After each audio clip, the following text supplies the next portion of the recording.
Hi, welcome to Sunday Story Time, the online program where I read children's stories to adults. Adults who far too often act like children on social media. Tell me I'm wrong.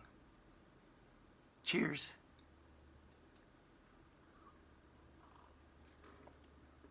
Okay, so today we're going to read the final chapter in the book called Stanley and the Magic Lamp by Jeff Brown, illustrated by Steve Bjorkman. In this chapter, we will wrap up the story in which we met Prince Haraz, who was a feisty, fun-loving genie boy who was brought in to the story to compensate for the fact that Stanley, who was flat in the previous book, is no longer flat because he got blowed up by a bicycle pump. So Prince Haraz, being a fun-loving, feisty little genie boy that he was, got in trouble with the genie queen, who didn't like his pranks, just didn't like them. So she talked the genie king, who was normally a pretty decent, fun-loving guy, talked him into putting this young boy into a genie bottle or a lamp or a pot or whatever you call it. She put him in there for 1,000 years. And where he stayed until Stanley and Arthur found him while they were walking along the beach. And Stanley picked up the bottle or the pot or whatever it was, and he rubbed the knob, and a genie spurted out and just started giving just all sorts of wishes, including a liaphant, which is a cross between a lion and an elephant, and that lion and elephant, the liaphant, just ate all sorts of stuff. And what else did they do? They got to Mr. Lamb Chop, Arthur and Stanley's dad, got to beat an obnoxious tennis player. Mrs. Lamb Chop became famous. Stanley and Arthur got to fly in the last episode. They flew, and Arthur got to be the strongest man in the world in that episode too. And they flew, and they messed with an airline pilot or two and ruined their day. Just probably got these airline pilots going to therapy for the rest of their days. And then they saved a whole bunch of people on a boat, and then they flew home, and that's where we catch them now. They're just getting home after their flight adventure, and we're going to read chapter 5, The Last Wish. See, they're flying, and they met the sea. All right. Flying back into the bedroom, the three adventurers found Mr. and Mrs. Lamb Chop waiting anxiously. The liaphant, who had just finished an enormous bowl of spaghetti mixed with chocolate cookies and milk, was asleep. "Thank goodness," Mrs. Lamb Chop said as she ran to hug her sons. "Where have you been?" Mr. Lamb Chop was stern. "Is that you, Prince Haraz, behind the dragon face?" The genie took off his mask. "Well, were you worried? We went for a little flight, sorry." "Well, wait till you hear," said Arthur. "You can't tell from looking, but I'm the strongest man in the world, and—" "Take off those robes and gloves," said Mrs. Lamb Chop. "It's not wise to get overheated." She went on as they put their things away. "Such an evening. The phone never stopped ringing. I was asked to go on 4 TV shows and to advertise a new soap. They wanted to photograph me in the bathtub. So, of course, I said no. And then to find the window open and the 3 of you gone. Such a fright." "Well, we thought we'd be right back," said Stanley, apologizing. "We didn't know so many exciting things would happen." Everybody sat down, and Stanley told about wishing Arthur strong, and the flying and chasing the airplane, and the robbers on the ship. Mr. and Mrs. Lamb Chop both gave deep sighs when Stanley was done. "It seems, Prince Haraz," Mr. Lamb Chop said, "that there are often unexpected consequences when wishes come true." "Oh, yes," said the genie. "That's what got me into the lamp." "It's not just the asket basket problem," Mr. Lamb Chop said. "Mrs. Lamb Chop has been famous for less than a day, and already she is exhausted and has lost all of her privacy.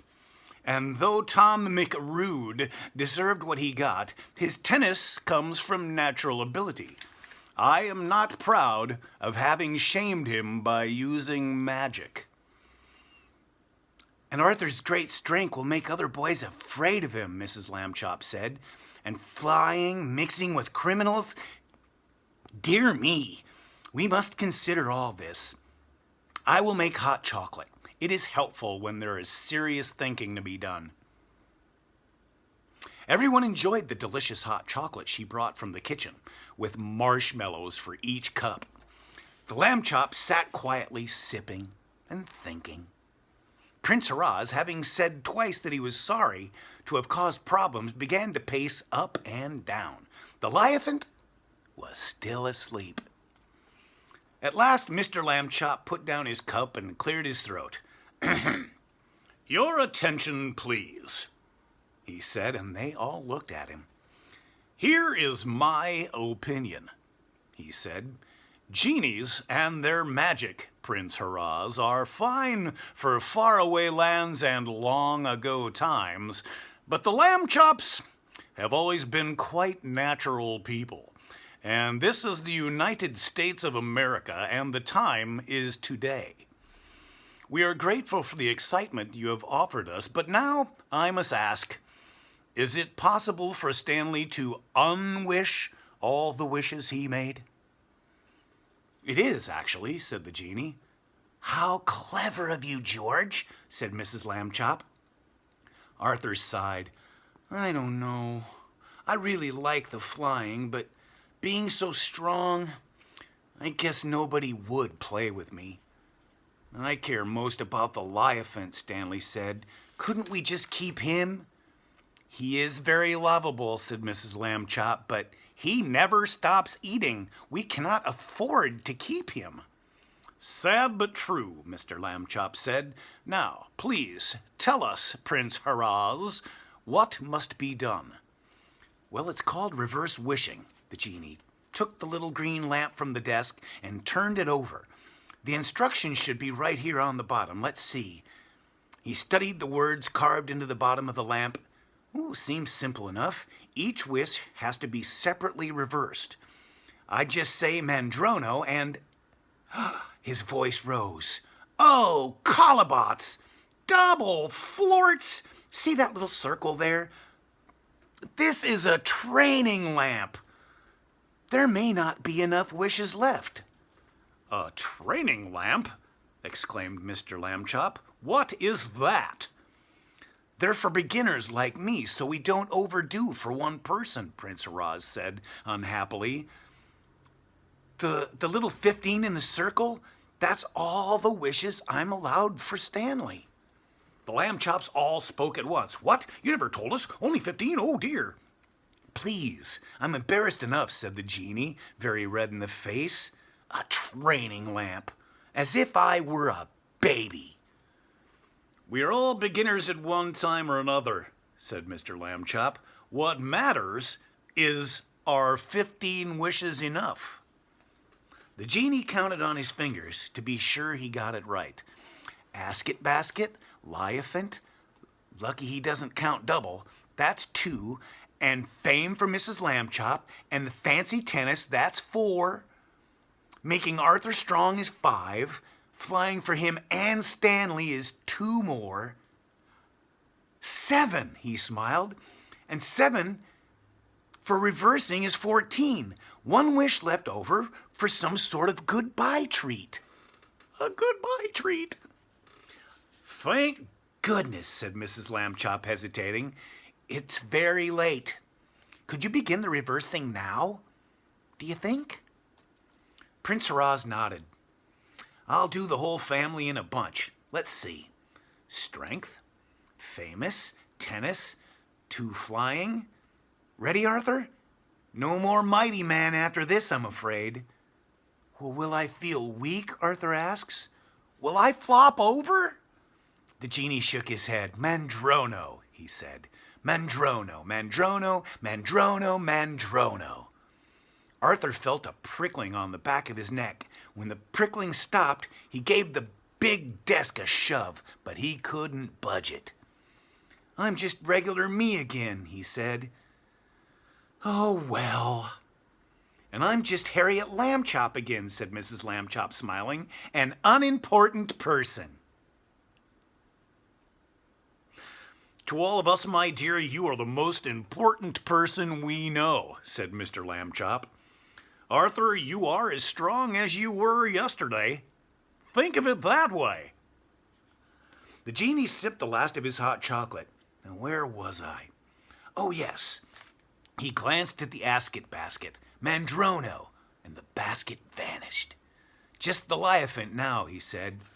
Everyone looked at the Liaphant, who was sitting up now in the corner, scratching behind his lion ears with his elephant trunk.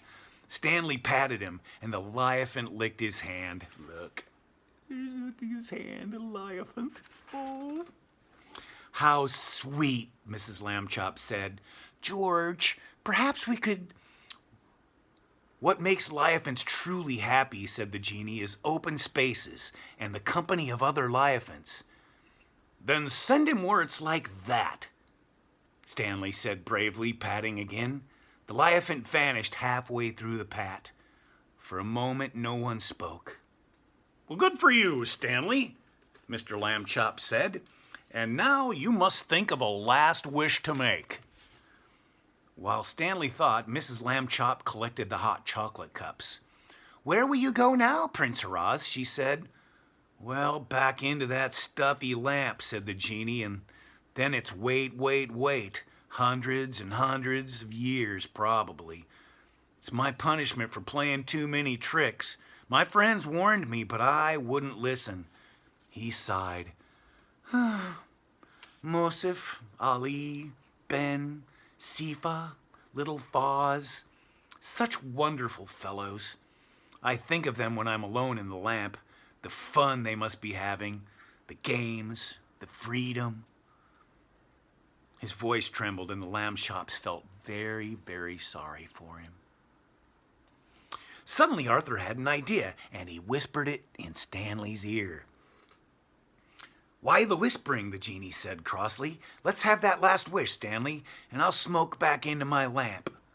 The brothers were smiling at each other. Good idea, right? Said Arthur. Oh, yes, said Stanley. He turned to the genie. Here is my last wish, Prince Haraz. I wish for you not to stay in the lamp, but to go back where you came from, to be with your genie friends and have good times with them from now on. Prince Haraz gasped. His mouth fell open. Mr. Lambchop worried that he might faint. Are you all right? He asked. Is Stanley not allowed to set you free? Well, yes, it's allowed, the genie smoked softly. But nobody ever used a wish for the sake of the genie.